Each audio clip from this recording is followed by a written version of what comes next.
நீங்களும் நானும் ஆராதிக்கிற தேவன் வல்லமை உள்ளவர், அவரால் சகலமும் செய்ய முடியும் அப்படிங்கிறத பவுல் கிரியையில் கட்டினார். அவங்க பாட பாட ஜெபம் பண்ணி துதிக்க துதிக்க சிறைச்சாலுடைய அஸ்திவாரமே அசையுது. இன்னைக்கு நம்ம குடும்ப ஜெபத்தில் உட்கார்றோமே, சந்தோஷமா உட்கார்றோமா? சந்தோஷமா பாடுறோமா? எத்தனை பேர் சந்தோஷமா பாடுறோம்? அந்த பாடின பாட்டு 4 பாட்டு இருக்கும்.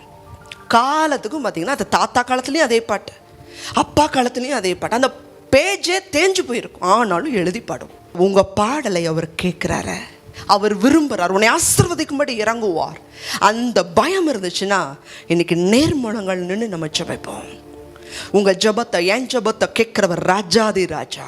ஒரு பிரைம் மினிஸ்டர் போய் நம்ம நிர்விசாரமாக காலாட்டிட்டு பேசிட முடியாது. அப்போ இன்னைக்கு ஆலயத்தில் நம்ம எப்படி உட்காரோம்?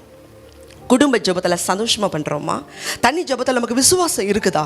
விசுவாசிக்கிறோங்கிற பேர்லையே தேவனை கனவீனம் பண்ணிக்கிட்டு இருக்கோம். அதுதான் தடை. அன்னைக்கு அவனுக்கு தெரிஞ்சிருச்சு. பர்த்திமேயுங்கிற அந்த குருடன் அந்த மகனுக்கு தெரிஞ்சிருந்துச்சு, என்னை அழைக்கிறவர் சர்வ வல்லமை உள்ளவர். அதனால தான் அவன் பிச்சை கேட்காம நான் பார்வை அடையணுங்கிறத கேட்டான். உன் விசுவாசம் உன்னை ரட்சித்ததுன்னு சொன்னார். இன்னைக்கு தேவன் நம்மளை அற்புதம் செய்கிறாரு. எத்தனை பேர் அவருடைய வழியில் நடக்க நம்மளை ஒப்பு கொடுக்குறோம்? அற்புதத்துக்காக மாத்திரம் அவரை தேடி வர்றோமா? அப்படின்னா நம்மளுடைய நிலை பரிதாபமாக மாறும்.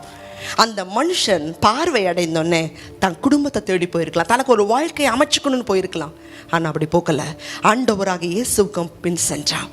தேவஜனமே, உங்களுடைய வாழ்க்கை கர்த்தருக்கு ஒப்பு கொடுக்கும் பொழுது, நீங்கள் அவருடைய வல்லமையை அறிந்து கேட்கும் பொழுது, விசுவாசிக்கும் பொழுது, நிச்சயமாகவே நான் விசுவாசத்தோடு கூட சொல்லுகிறேன், உங்களுடைய பிரச்சனை எவ்வளோ பெருசாக வேணா இருக்கலாம், அதில் ஒரு அற்புதத்தை செய்ய தேவன் அதிக வல்லமை உள்ளவர்.